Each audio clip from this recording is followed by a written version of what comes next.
Hello farmers and welcome to our today's segment of Kilimo Faida TV. Today we are in Baraka Agricultural College where we will be learning about dairy goats. Our expert is going to explain to us on how to manage dairy goats, maintain them and how to feed them also. So welcome to our today's segment. I will be your host, Sharon McKenna. My name is Moses Koech. We are at Baraka Agriculture College, and where we are now, this is a livestock department. Of course, we are dealing with goats, and in this case, we are dealing with dairy goats. Given that in Kenya we have various breeds, but majorly we have the Saanen, we have the Toggenburg, and also we have the Alpine. Of course, the German Alpine and the British Alpine. But as for us, we only have 3 breeds at the moment. Remember, there's also one breed that is good for me, that's the Boer, that does very well when it comes to meat production.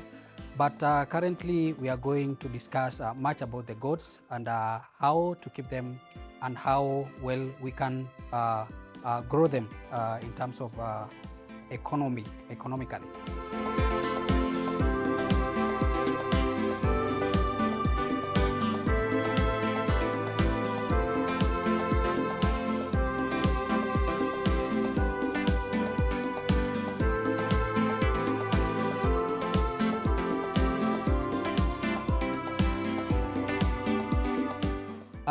We have, like I said, we have various breeds, and we are going to start, of course, with the one with the gray color.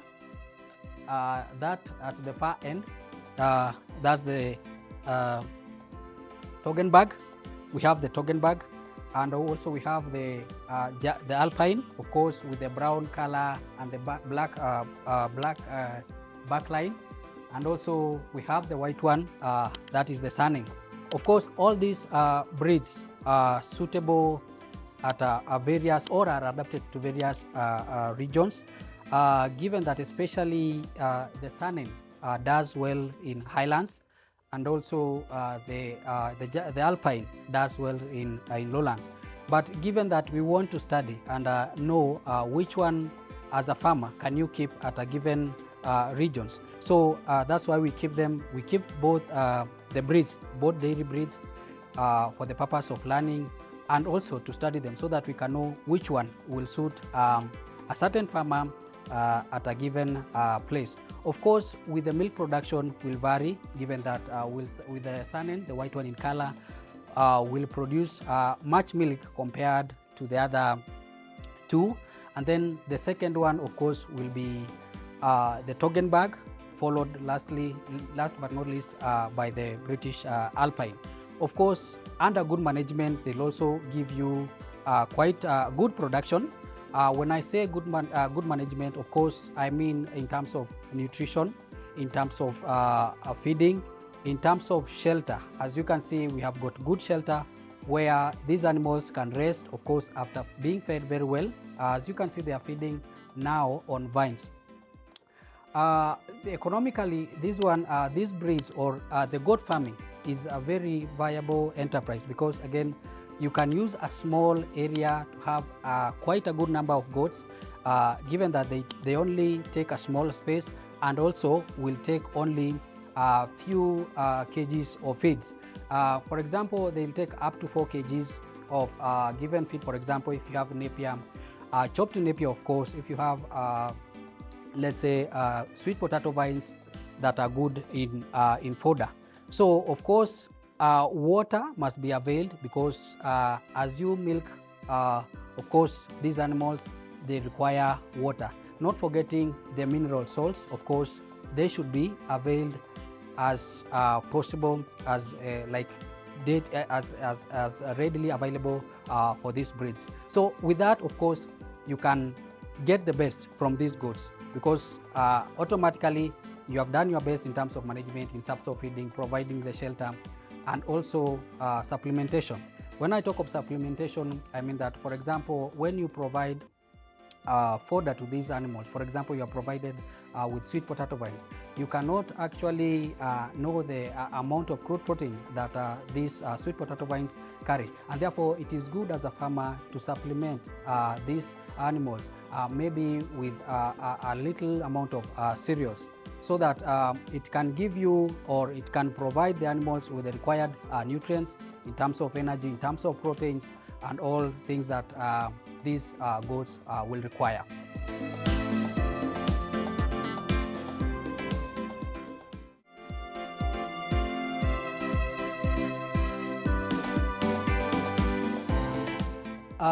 When it comes to genes, when you talk of breeding, you have to be very careful, especially when breeding goats.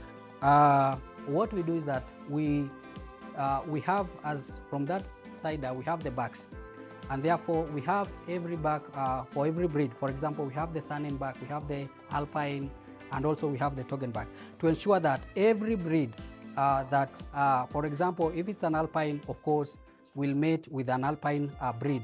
And also, for example, if now this Alpine has got kids, will not use the same back to breed the kids. And therefore, by doing that, we ensure that we don't tamper with breeding. We will be controlling what we call inbreeding. And with that, you will be sure to continue with that lineage in terms of good production, good body conformation, and also the growth rate. Because again, when you interbreed, or when inbreeding happens, there'll be, for example, stunted growth, and also mortality can be high, and then of course it will not be good for you as a farmer.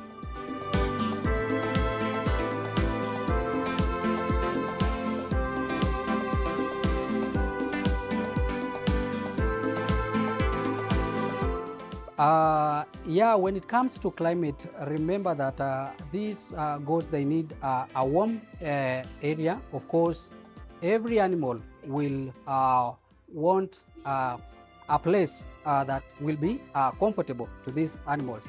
When I say comfortability, I mean that it's not that wet, and also the animal can move freely. Again, these animals can express themselves. Like they want to play just a little bit. For example, if they are kids, they like to play. So as a farmer, you should, when you are planning, or when you are siting a place where, or a shelter where your goats will be lying, ensure that there's enough space so that your animals can walk freely. Ensure that there's water so that your animals can access clean and very available water. Again, the floor should be dry.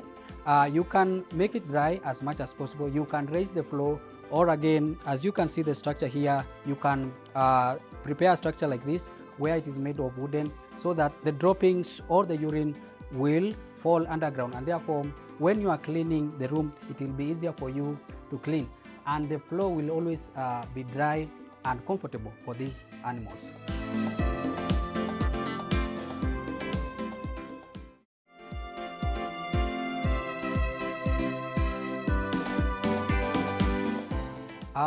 How you manage this is by that, as a farmer, you know what type of breed you are keeping, and why are you keeping this breed.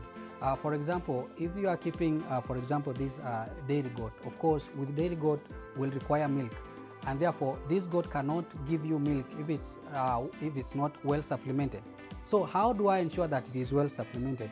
By ensuring that I do, of course, after providing with fodder like the sweet potato vines, the Napier, after giving them this, I'll ensure that I just top up with a little bit of concentrates, so that I ensure that this animal is well covered in terms of energy, in terms of protein level, and also, of course, I'll provide a block salt as a mineral to ensure that in terms of minerals like calcium, the animal is well covered.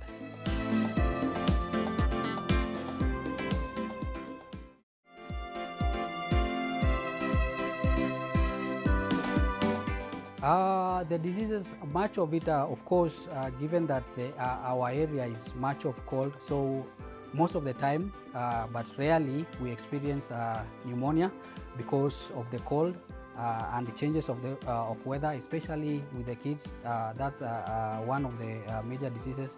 But again, there is also foot rot, and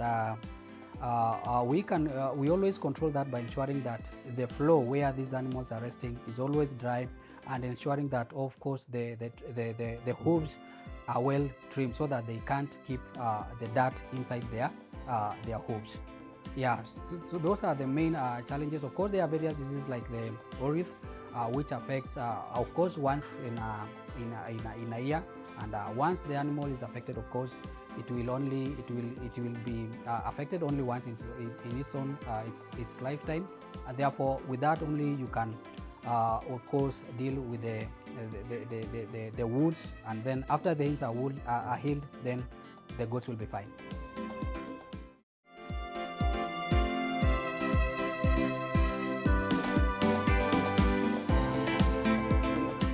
Of course, given that goats normally take 5 months, that is 150 days to 180, and with that, given that you know now that these animals, for example, it has kidded, and we'll only give it like 2 months before again, because we will need the goats will need at least to have some rest so that the body also can gain its own the strength and all the nutrients that will be required for its body to function normally. So with that, you can now after kidding, now you can like put it aside not to meet with the bag for at least 2 months. Then after that, you can now the goat will be, the goat that is the doe or the female goat will be now ready to be mated or be served. Now, how do you know that the goat is on heat? With the goat, of course, with the goat, she'll be restless. One of them will be restless, and then, of course, it will be producing that sound like meh. So with that, and then the restlessness, of course, the valve also will tend to discharge a clear mucus or discharge. With a keen farmer, of course, given that you know the period when this goat kidded, then with those 2 months, and therefore if you see those signs, of course, like I said, as a keen farmer, you realize that this goat will need to be served.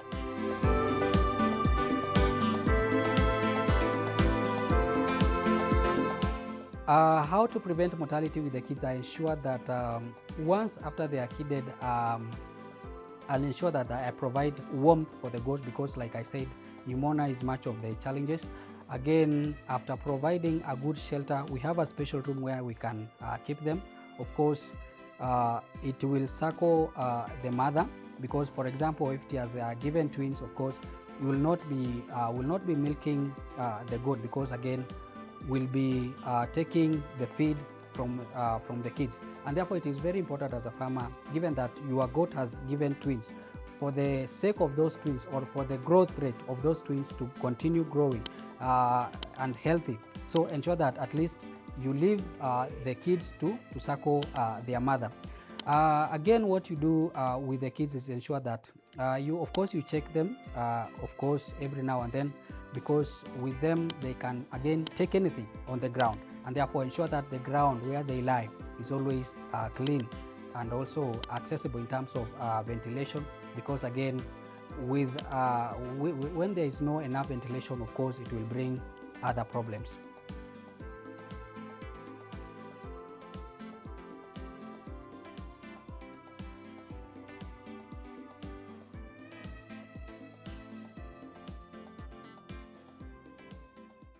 We can do twice a year, but now mostly once per year. Of course, given that it can do twins, but with good management, it can give you, because like I said, it takes only 5 months, given that we only have that is 12 months within a year. So it can give you when there's no sufficient feeding, or when the goat is not well fed, therefore it will give you, because of the hardship, for example, those that are free range, it can give you maybe once, but with good management, it can give you up to twice kidding per year.